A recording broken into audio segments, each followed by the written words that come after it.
Bismillahirrahmanirrahim. Dear spectators, Assalamu alaikum. I am Professor Usman Ali.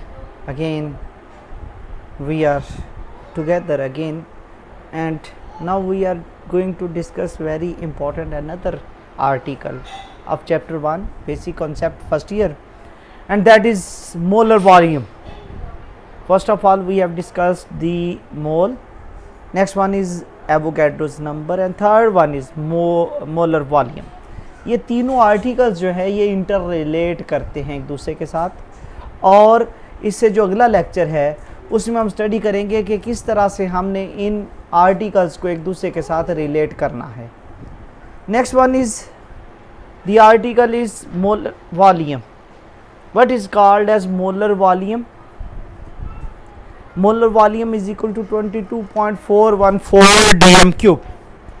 And dear students, ये होता क्या है? ये चैप्टर 1 पार्ट 1 बेसिक कॉन्सेप्ट का आर्टिकल है.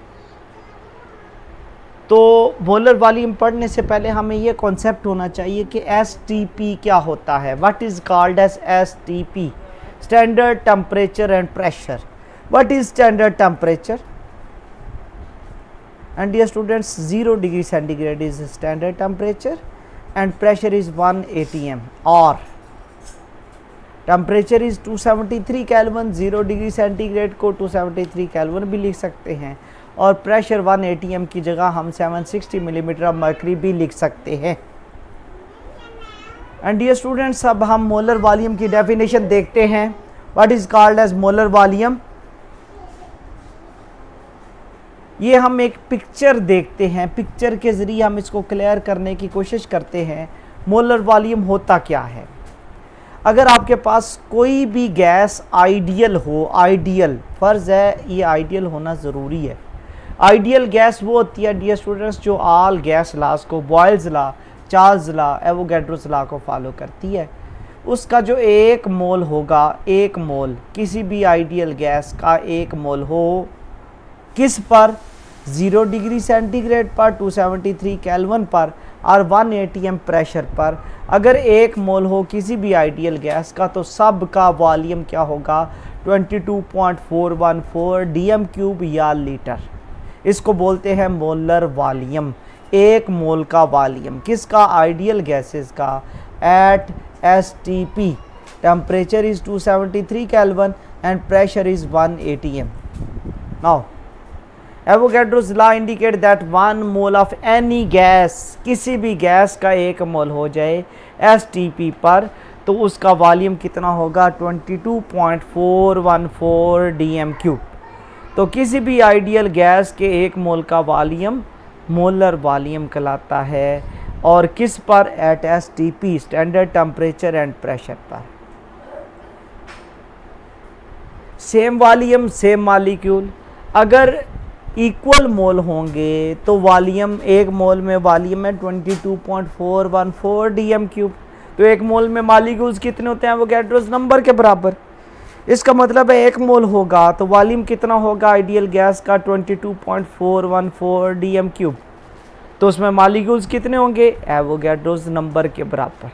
तो इसका मतलब है कि किसी भी गैस का एक मोल हो 22.414 dm क्यूब उसका वॉल्यूम होगा, और उसमें नंबर ऑफ मॉलिक्यूल्स कितने होंगे? एवोगैड्रोस नंबर के बराबर. तो हम ये कहते हैं कि इक्वल मोल हो, इक्वल वॉल्यूम हो. हालांकि हर गैस का मैस अलग अलग है, हर गैस का मैस डिफरेंट है, लेकिन नंबर ऑफ मॉलिक्यूल्स क्या होते हैं? सेम. इक्वल वॉल्यूम में मॉलिक्यूल्स सेम हैं, ऑल्दो मैसेज डिफरेंट हैं. तो रीज़न क्या है? रीज़न डियर स्टूडेंट्स ये होती है कि गैसों का मैस चाहे कम हो या ज़्यादा हो, उनमें मॉलिक्यूल्स बराबर वॉल्यूम हो, 1 लीटर हो वॉल्यूम, ठीक है, या 22.414 dm क्यूब हो, तो तब भी मॉलिक्यूल्स सेम होंगे, मोल भी सेम होंगे. वजह गैसों का मैस इफ़ेक्ट नहीं करता क्योंकि गैसों में फासला बहुत ज़्यादा होता है और डिस्टेंस कितना होता है? 300 टाइम ऑफ देयर साइज़. तो ये क्वेश्चन भी आता है, ऑल दो gases have different masses but equal volume will have equal molecule. Why? तो आपका जवाब ये होगा क्योंकि वॉल्यूम बराबर हो तो मालिक्यूल्स बराबर क्यों होते हैं? क्योंकि गैसों में फासला बहुत ज़्यादा होता है, और कितना होता है? 300 time of their size. No formula है कि जिसके ज़रिए हम मोल को और वॉल्यूम को रिलेट कर सकते हैं। डियर स्टूडेंट्स, ये इम्पॉर्टेंट रिलेशन है कि किसी भी गैस का वॉल्यूम मालूम करना हो तो उस गैस के मोल्स को मोलर वॉल्यूम से मल्टीप्लाई करना है। मोल्स को मोलर वॉल्यूम से ज़रब दे देंगे तो उस गैस का वॉल्यूम आ जाएगा unknown volume. And now dear students, what can we calculate by using molar volume? Number one, by this relation we can calculate number of moles of a gas in given volume। Mean unknown volume है, उसमें मोल कितने होंगे आप मालूम कर सकते हैं। और number of molecules in given volume, number of moles भी मालूम कर सकते हैं, नंबर ऑफ मॉलिक्यूल्स भी मालूम कर सकते हैं। लेट्स सपोज किसी भी गैस का 1 मोल हो तो वॉल्यूम मोलर वॉल्यूम है, और अगर उस गैस के मोल हम कर देंगे कितने? 2 मोल, तो उसका मोलर वॉल्यूम डबल हो जाएगा। और अगर उस गैस के मोल कर दें 3 मोल तो उसका वॉल्यूम कितना हो जाएगा? मोलर वॉल्यूम 3 टाइम हो जाएगा। तो इसका मतलब है मोल अगर बराबर होंगे तो मोलर वॉल्यूम भी बराबर होगा, और अगर मोल बढ़ाते जाओगे तो मोलर वॉल्यूम भी उसी हिसाब से बढ़ता जाएगा। नेक्स्ट है रिलेशनशिप, बहुत इंपॉर्टेंट रिलेशनशिप है डियर स्टूडेंट्स। अगर आपको मोल दिए हों और मोल्स से वॉल्यूम मालूम करना हो तो मोल्स को मल्टीप्लाई कर देते हैं मोलर वॉल्यूम से, तो उस गैस का वॉल्यूम निकल आएगा।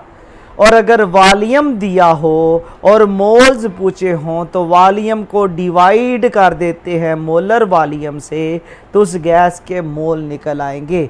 ये फार्मूला है कन्वर्जन का, मोल को वॉल्यूम में और वॉल्यूम को मोल में। एंड डियर स्टूडेंट्स, किसी भी चीज़ के मोल निकल आए तो मॉलिक्यूल निकालना मुश्किल नहीं होता। कैसे नहीं मुश्किल होता? मोल्स को एवोगैड्रोस नंबर से ज़रब देंगे, मल्टीप्लाई करेंगे तो मॉलिक्यूल्स निकल आते हैं। हम next one, conversion of mass into volume.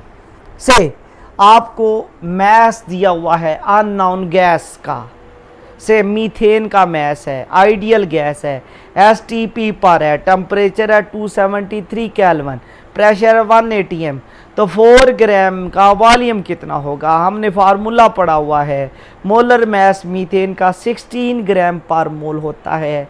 Formula हमने क्या पढ़ा हुआ है? फार्मूला हमने पढ़ा है V is equal to N multiply by VM, ये फार्मूला हमने पढ़ा हुआ है। और नंबर ऑफ मोल्स कैसे निकलते हैं? मैस ओवर मोलर मैस, क्योंकि हमने मालूम करना है वॉल्यूम, तो वॉल्यूम कैसे मालूम होगा? मैस को डिवाइड कर देंगे मोलर मैस से और ज़रब दे देंगे किससे? एवोगैड्रोस नंबर से, तो ये उस गैस का वॉल्यूम निकल आएगा। और किस में निकलेगा? DM³ में। ये सोल्यूशन आ गया। नेक्स्ट है dear student, conversion of volume into mass. अगर आपको वॉल्यूम दिया हो तो मैस कैसे निकाल सकते हैं? तो वही formula, conversion of volume into mass. Say you are given 8 DM³ of a gas at STP, how many grams are there? आपको 8 DM³ दिए हुए हैं, how many grams are there? से आपको जो गैस दी हुई है वो हीलियम है, तो हीलियम का मैस कितना है? 4 ग्राम पर मोल है। तो आपको मोलर मैस मिल गया, वॉल्यूम मिल गया है। तो फार्मूला हमने पढ़ा हुआ है V is equal to N over N multiply by VM। तो N कैसे निकलता है? Mass over molar mass. तो हमने मैस निकालना है, मोलर मैस उधर जाके मल्टीप्लाई हो जाएगा और VM जाके डिवाइड हो जाएगा।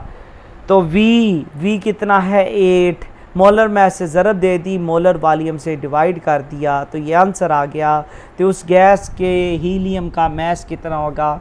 1.42 ग्राम। तो इसका मतलब है हमने पढ़ लिया कि हम वॉल्यूम से मैस और मैस से वॉल्यूम कैसे निकाल सकते हैं, वो हमने डिस्कस कर लिया using molar volume. And thank you for watching my video. अगर आपको वीडियो पसंद आ रही हैं तो मेरे चैनल को सब्सक्राइब करें ताकि मेरी हर आने वाली वीडियो आपको मिलती रहे। आपके लिए कोविड-19 की दौरान मैं एफ़र्ट्स करके वीडियो बना रहा हूँ। एंड डियर स्टूडेंट्स, आप इसको वॉच करें, आपको एनुअल की प्रिपरेशन के लिए बहुत ज़्यादा हेल्पफुल होंगी इंशाल्लाह। और अगर आपको पसंद आए तो लाजमी मेरे चैनल को सब्सक्राइब कीजिएगा। अल्लाह हाफिज़।